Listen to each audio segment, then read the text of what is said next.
entregar, Señor, delante de ti, Padre, poner nuestro corazón, nuestra mente. Tú nos dices que renovemos nuestra mente para poder conocer cuál es tu voluntad para cada uno de nosotros, Señor. Y Dios, eso queremos, Señor, eso queremos afianzar nuestro propósito, Señor, nuestro llamado, Dios. Tú sabes, Señor, que aquí hay familias, Señor, que quieren servir, que anhelan servir, Señor.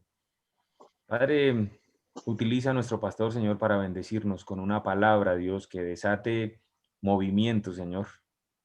Que podamos ir con tranquilidad a esas aguas más profundas, Señor. Como lo dice Ezequiel en tu palabra, Señor. eh, Cada vez ir avanzando más, Señor, para soltarnos en ese río, Señor. Que tu Espíritu Santo, Señor, sea nuestra guía, Dios, para poder descansar en ti con completa tranquilidad, Señor. Toma el control de nuestro entendimiento en este momento, Señor, para que podamos recibir tu palabra sin distractores, Señor. Solamente que nos concentremos en ti, Señor. Te amamos, ponemos este tiempo delante de ti, Señor, y te oramos en el nombre de Jesús, con el poder y la unción de tu Espíritu Santo. Amén y amén. Amén y amén. Voy a silenciar los micrófonos y les pido el favor que los mantengamos silenciados. Antes de ir a la palabra de Dios, levantemos nuestras Biblias, como siempre lo hacemos, y ahí con el micrófono apagado repitamos. La Biblia me enseña a relacionarme con Dios y a vivir en armonía los unos con los otros, asumiendo mis responsabilidades de hoy y confiando en Dios para mañana. Amén. Y vamos a la palabra de Dios. Lucas 4, 18, 19. Lucas capítulo 4, versículos 18 y 19. El Espíritu del Señor está sobre mí, por cuanto me ha ungido para anunciar buenas nuevas a los pobres. Me ha enviado a proclamar libertad a los cautivos y dar vista a los ciegos, a poner en libertad a los oprimidos y a pregonar el año del favor del Señor. Oremos. Señor, nos sometemos a ti y habiéndonos sometido a ti, Señor, resistimos al diablo con todas sus sugerencias, tentaciones, presiones, ataques, engaños y a todo instrumento o agente que Satanás pudiera usar en contra nuestra. Nos negamos a cooperar con las distracciones del mundo, ideologías, procrastinación, presiones del tiempo, preocupación, enfermedad y dolor. Declaramos ahora que nuestras mentes son un lugar de paz donde el Espíritu Santo tiene el control. En Cristo Jesús, amén y amén. Bueno, tal vez uno de los bienes más preciados que tiene el ser humano es la libertad. Por eso este versículo con que iniciamos nos habla del Señor y dice que nos invita a proclamar libertad a los cautivos y a poner en libertad a los oprimidos y dar vista a los ciegos. Obviamente es el Señor Jesucristo leyendo el rollo de Isaías y es Él quien viene a liberarnos y a darnos libertad. Él es nuestro Salvador. Él es nuestro superhéroe que viene a liberarnos de los yugos de opresión, de ataduras emocionales y espirituales, de injusticia y de maldad. Por eso en Gálatas 5:1, voy a ir un poco rápido, les pido perdón por esto, hay bastante información y les ruego que estén muy atentos. Vamos a hablar de las tinieblas y estén atentos, por favor, no se me desconcentren. Gálatas 5:1, si quieres toman nota y en sus casas repasan los versículos. Gálatas 5:1 dice, Cristo nos libertó para que vivamos en libertad. Por lo tanto, manténganse firmes y no se sometan nuevamente al yugo de la esclavitud. Es por eso que con los versículos que empezamos de Lucas 4, 18 y 19, son versículos base con los que nace Aguas Más Profundas.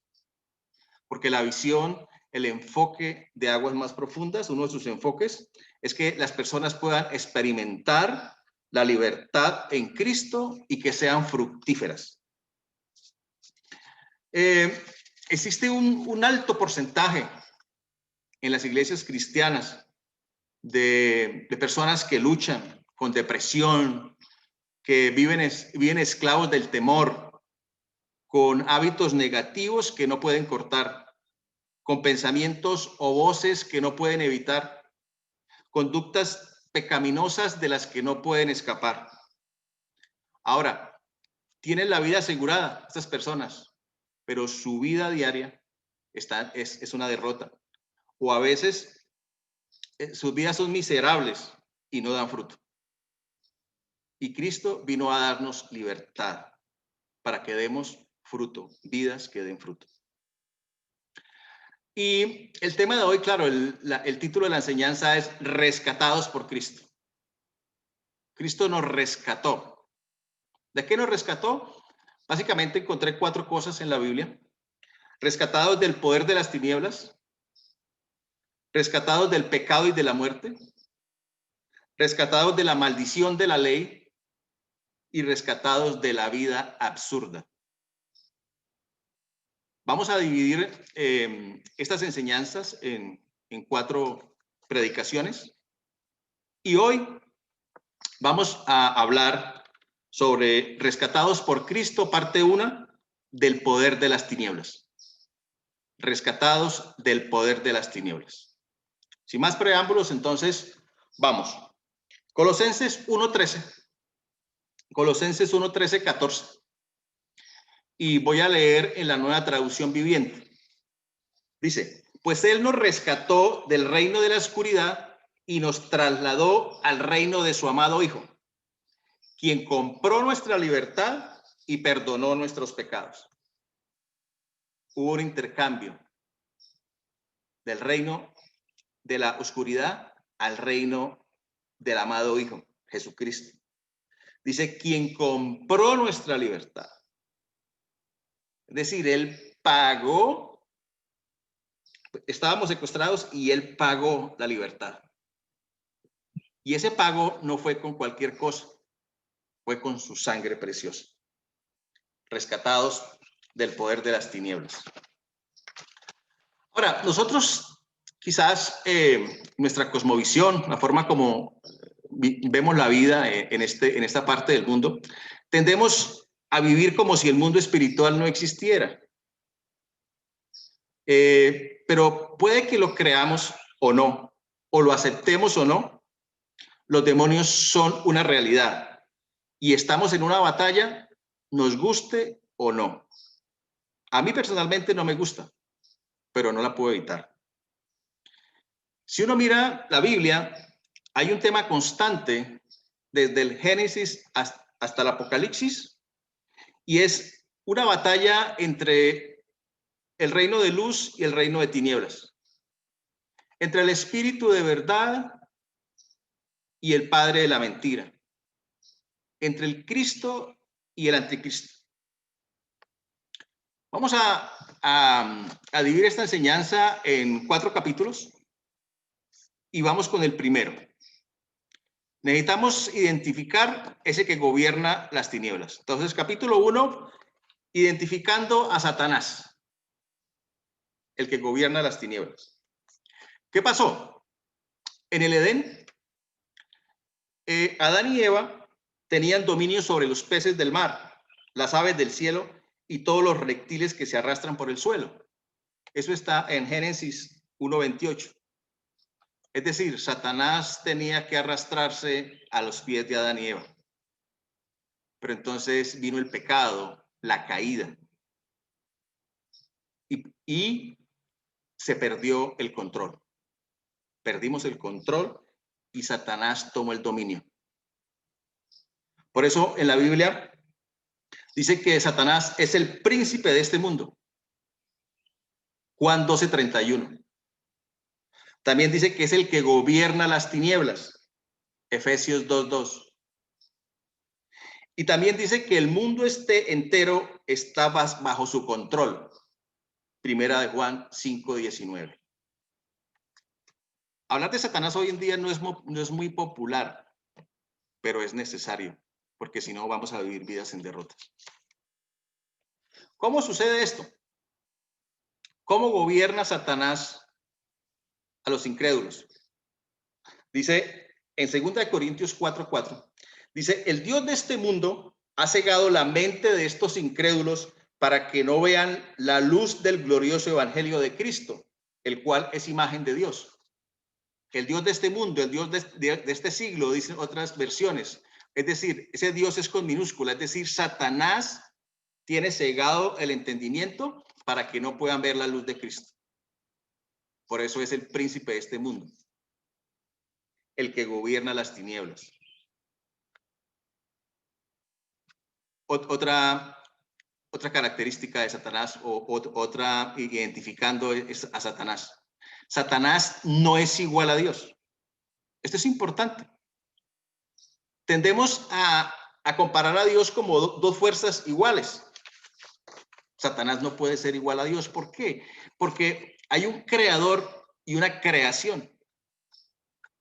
Dios es el creador y Satanás, como nosotros, es una creación. Alguien dice que comparar a Dios con Satanás es como comparar una hormiga con una bomba atómica. Satanás no es igual a Dios, pero ni de cerca. Otra característica. Como es creación, nosotros inferimos que Satanás solo puede estar en un lugar. Es decir, Satanás no es omnipresente. Claro, entonces, ¿cómo gobierna este mundo? Mediante una red organizada de poderes, autoridades y potestades. Efesios 6:12. Yo les voy dando los versículos y ustedes los pueden verificar en su caso.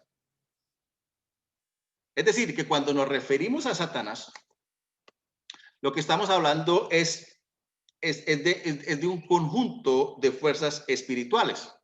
Usamos Satanás o el diablo para referirnos a esas fuerzas espirituales, porque Satanás no puede estar en todas partes. Otra característica, Satanás no puede leer la mente ni conocer el futuro. No puede leer la mente ni puede conocer el futuro.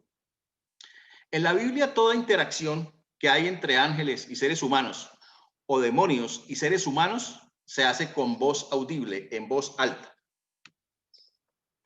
En el capítulo 2 de Daniel, el rey Nabucodonosor tiene un sueño y le pide a sus magos, a sus astrólogos, a sus hechiceros, a estas huestes de tinieblas, que le interpretan el sueño. Entonces ellos les dicen, rey, dinos qué soñaste. Y el rey les dice, no les voy a decir. No les voy a decir porque me van a engañar. Ustedes tienen que saber qué soñé yo. Y claro, los demonios no pudieron leer la mente del rey. Pero Dios sí se lo reveló a Daniel. Pero los demonios no pueden leer la mente, ni conocen el futuro. Ni conocen el futuro. Yo no he visto el primer adivino que se gane la lotería. Lo que pasa es que nosotros somos evidentes y entonces el diablo nos observa y entonces nos dice algunas cosas que nos asombran, pero no puede conocer el futuro. El capítulo 1, identificando a Satanás. Capítulo 2, Satanás está derrotado. Satanás está derrotado. Colosenses 2:15.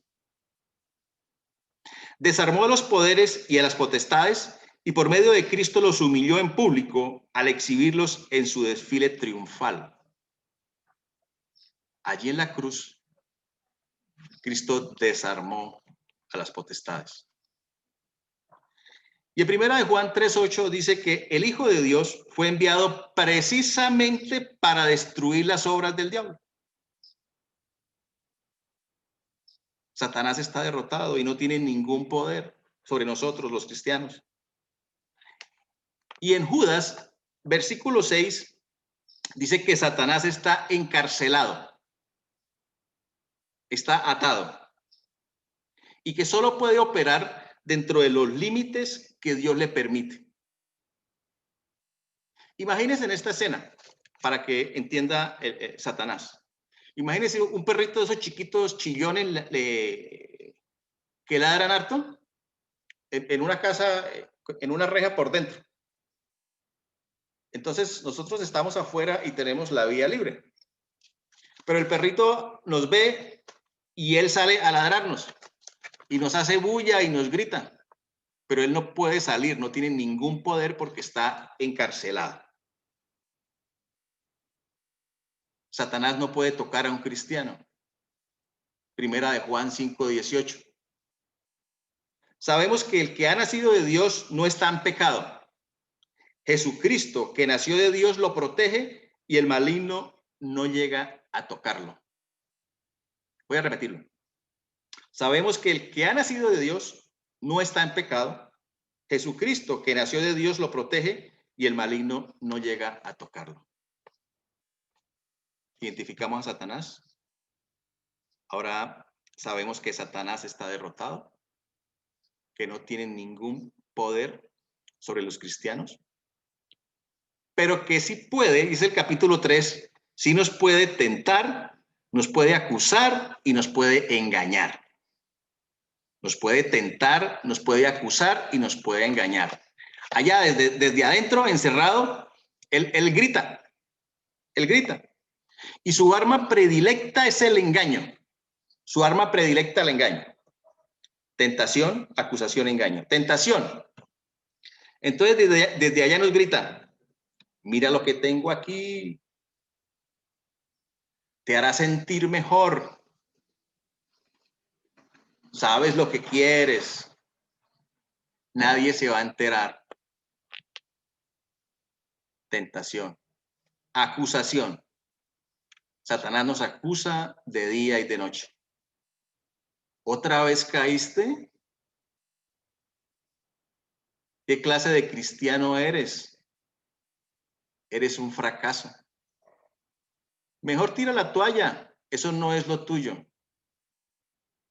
Y el engaño. Vas en la dirección equivocada. Es tan descarado que nos dice eso. Vamos camino hacia la meta, en la que el Señor nos ha trazado, y Él descaradamente nos dice, vas en la dirección equivocada. La meta está del otro lado. ¿Y sabe por qué el engaño es el arma predilecta de Satanás? Porque precisamente ese engaño no la podemos notar. Nos engaña. Si yo les pregunto, ¿quién de ustedes la semana pasada fue tentado? Quizás la mayoría levantamos la mano. ¿O quién de ustedes fue acusado? Y yo les pregunto, ¿quién fue engañado? Es más difícil, porque como es engaño, no nos damos cuenta. ¿Y cómo nos engaña Satanás? Nos pone un pensamiento en la mente. Nos pone un pensamiento en la mente. ¿Satanás puede ponernos una idea en la mente? Sí puede, claro que sí puede. Y vamos a ver 3 ejemplos rápidamente de bíblicos, cómo Satanás puso pensamientos en la mente de personas. El primero es Judas. Judas está en Juan 13:2. Dice, llegó la hora de la cena. El diablo ya había incitado a Judas Iscariote, hijo de Simón, para que traicionara a Jesús. ¿De quién fue la idea?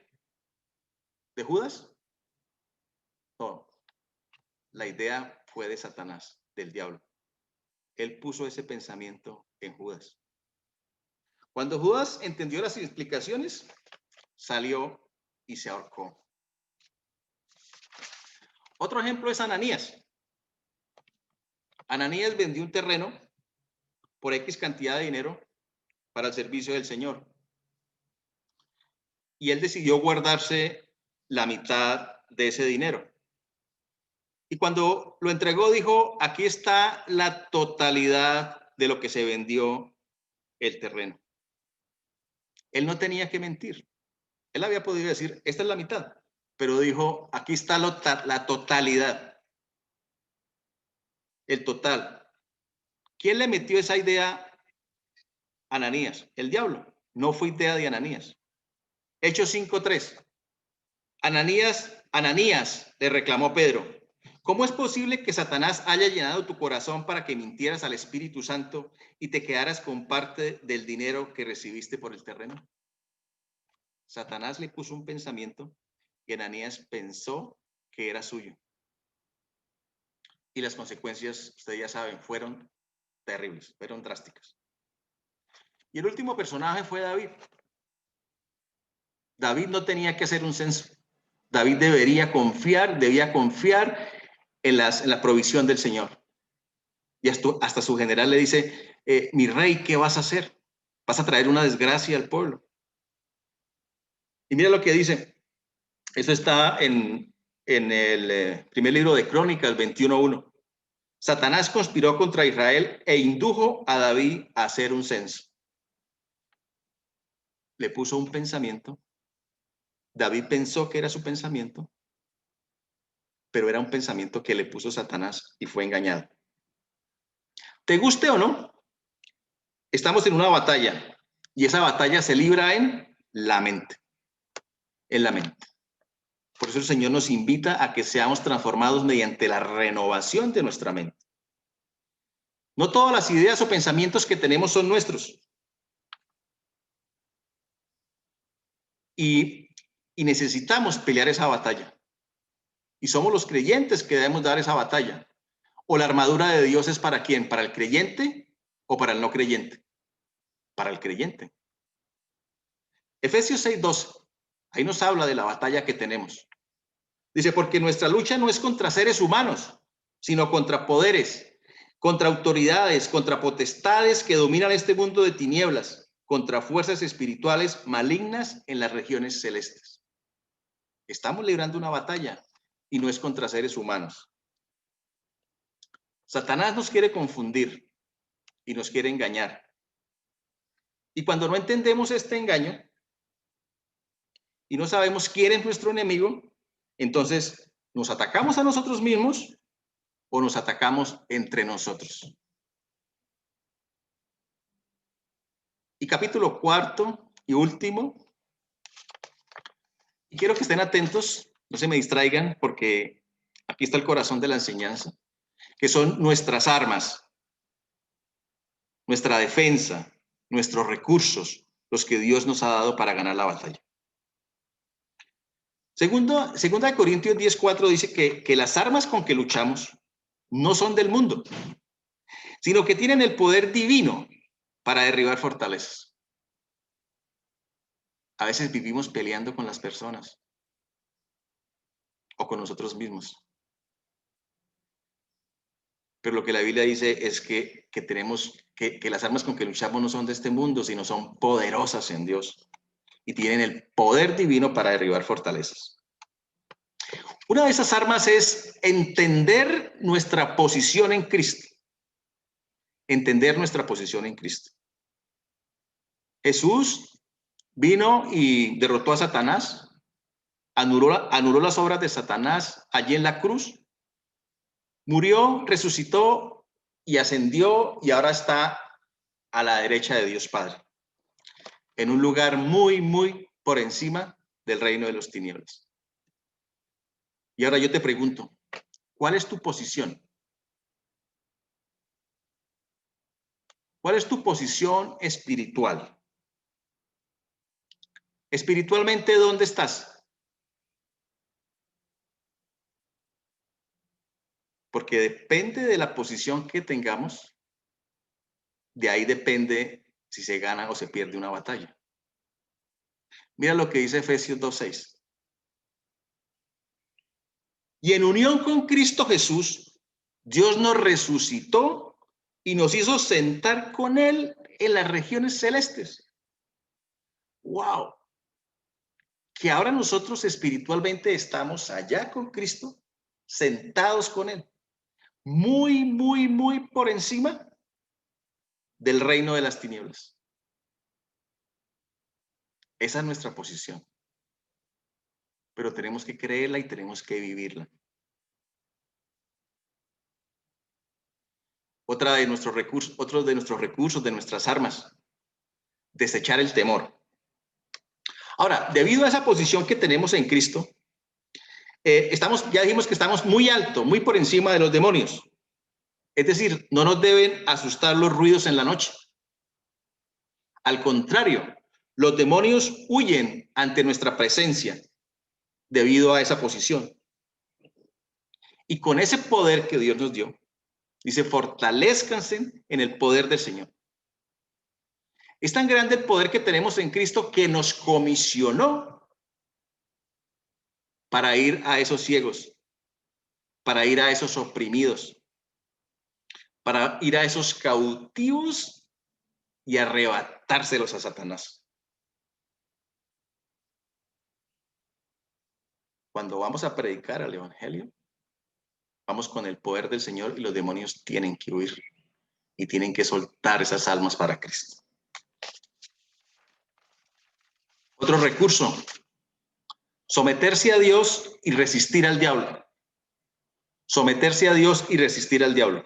Santiago 4:7 dice, así que sométanse a Dios, resistan al diablo y él huirá de ustedes. Yo les pregunto una cosa. ¿Cuál es la respuesta adecuada ante el hecho de que hay microbios por todos lados? Todos sabemos que hay microbios por todos lados, pero ¿cuál es nuestra respuesta? No andamos buscando y cazando microbios. La respuesta adecuada simplemente es una vida equilibrada de descanso, deporte y comida saludable y dejar que el sistema inmunológico nos proteja. No debemos malgastar nuestro tiempo buscando demonios. Ahora, si hay moscas en tu casa debido a una basura maloliente, ¿tú qué haces? ¿Empiezas a identificar cada mosca y a echarlas fuera?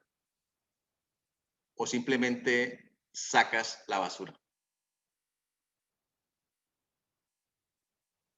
Saca la basura. Nos sometemos a Dios y resistimos al diablo. Solo tenemos que fijar nuestros ojos en Jesús y llevar una vida justa por medio de la fe en el poder del Espíritu Santo, estando alertas, perdonando, practicando el dominio propio para evitar que la ira nos lleve a pecar y depositando toda ansiedad sobre Cristo. Otro recurso, otra arma, enciende la luz. Enciende la luz.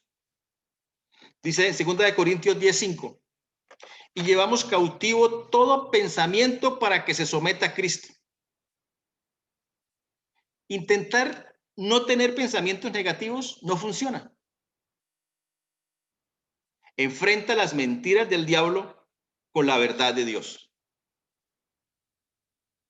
Si tú estás en un cuarto oscuro, tú no empiezas a decir que no haya oscuridad, que no haya oscuridad, que no haya oscuridad, que no haya oscuridad. Eso no funciona. Simplemente, ¿qué haces? Te levantas y enciende la luz. Enciende la luz de Cristo y las tinieblas desaparecerán. Llevamos cautivo todo pensamiento. Y ese es otro recurso que tenemos, la verdad. La verdad. Enciende la luz de la verdad y las cucarachas se escurrirán. Cuando tú prendes la luz, las cucarachas se escurren. La Biblia dice que Satanás es el padre de la mentira, Juan 8:44, y que Jesucristo es la verdad. Entonces lo que libera es la verdad. No es alzar la voz ni dar gritos para que los demonios se vayan. Neil Anderson acuñó una frase y él dice que la lucha con los demonios No se trata de un enfrentamiento de poderes, sino un encuentro con la verdad. Un encuentro con la verdad. Juan 8:32. Conocerán la verdad y la verdad los hará libres. Conocerán la verdad y la verdad los hará libres. Y termino con esta verdad que hace parte de la armadura de Dios. O sea, otro recurso, la armadura de Dios. ¿Cuándo debemos tener esta armadura puesta? Siempre, en todo momento. No la debemos quitar. Efesios 10:16. Y si quieren acompañarme a leer, Efesios 6:10-16.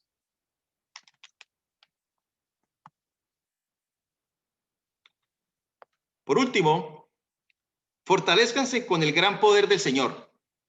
Pónganse toda la armadura de Dios para que puedan hacer frente a las artimañas del diablo, porque nuestra lucha no es contra seres humanos, sino contra poderes, contra autoridades, contra potestades que dominan este mundo de tinieblas, contra fuerzas espirituales malignas en las regiones celestiales. Por tanto, póngase toda la armadura de Dios para que cuando llegue el día malo puedan resistir hasta el fin con firmeza. Manténgase firmes, ceñidos con el cinturón de la verdad, protegidos por la coraza de justicia y calzados con la disposición de proclamar el evangelio de la paz. Además de todo esto, tomen el escudo de la fe con el cual pueden apagar todas las flechas encendidas del maligno. Tomen el casco de la salvación y la espada del Espíritu, que es la palabra de Dios. Le he rogado al Señor que su Espíritu Santo nos guíe y que podamos identificar esas mentiras, esos engaños en los cuales hemos vivido atrapados y nos han llevado a muchas veces a vivir en opresión, en temor, hábitos negativos que no podemos cortar, voces o pensamientos que no podemos evitar, conductas pecaminosas de las que no podemos escapar. A veces vivimos en un ciclo de confieso, peco, confieso, peco y no salimos de ese ciclo porque estamos engañados. Próximamente, en Aguas Más Profundas, estaremos anunciando un proceso que nos lleve a experimentar esta libertad en Cristo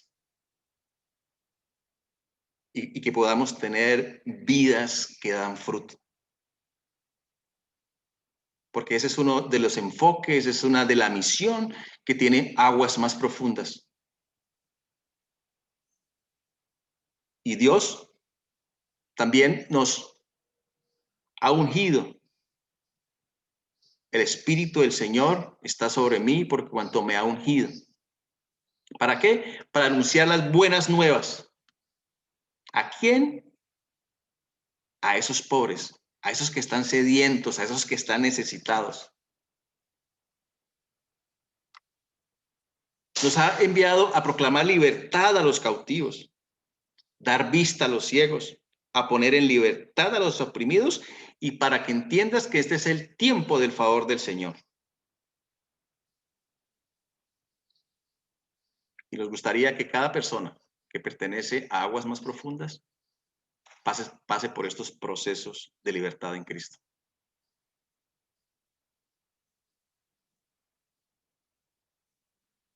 Y si alguien me está escuchando y dice, he vivido engañado y no me he dado cuenta de que Cristo pagó ese rescate, y quieres aceptar el precio que Cristo pagó, hoy es un buen día. Y yo le pido al Señor que caigan vendas de los ojos y que podamos experimentar esa libertad con que Cristo nos llamó. Cristo nos libertó para que vivamos en libertad, pero que nos mantengamos firmes en esa libertad y no nos sometamos nuevamente al yugo de la esclavitud. Satanás está derrotado, pero nos puede engañar. Y vivimos y luchamos una batalla que se libra por nuestra mente. Acepta hoy el precio que pagó Cristo. Acepta el llamado. Sé libre. Porque cuando estás en Cristo, eres una nueva creación y el maligno no te puede tocar. Si quieres disfrutar de esta libertad con que Cristo nos hizo libres, yo te invito a que hagas esta oración conmigo. Señor Jesucristo, sé que tú eres Dios, que te hiciste hombre por mí y que moriste en una cruz para perdonar mis pecados y para rescatarme del poder de la oscuridad. Señor, aceptando ese pago, ese precio que tú pagaste en la cruz, ahora el maligno no me puede tocar. Y ahora estoy sentado contigo en lugares celestiales. Y tú me comisionas con tu poder para que otros puedan beber de esa agua. Te acepto como mi Señor y mi Salvador. Y declaro que soy libre. Libre para amar, libre para servirte y libre para dar un derroche de amor. Gracias por este tiempo, Dios. Gracias por todo lo que tú nos das. Gracias porque viniste a eso, Señor. A acabar con Satanás, a derrotar las obras de Satanás y hacerme libre. Y en libertad, digamos, gracias, Señor. Gracias, Padre, que tenemos libertad para adorarte. Y con esa libertad con que el Señor nos hizo libre, sigamos adorándolo. Amén y amén.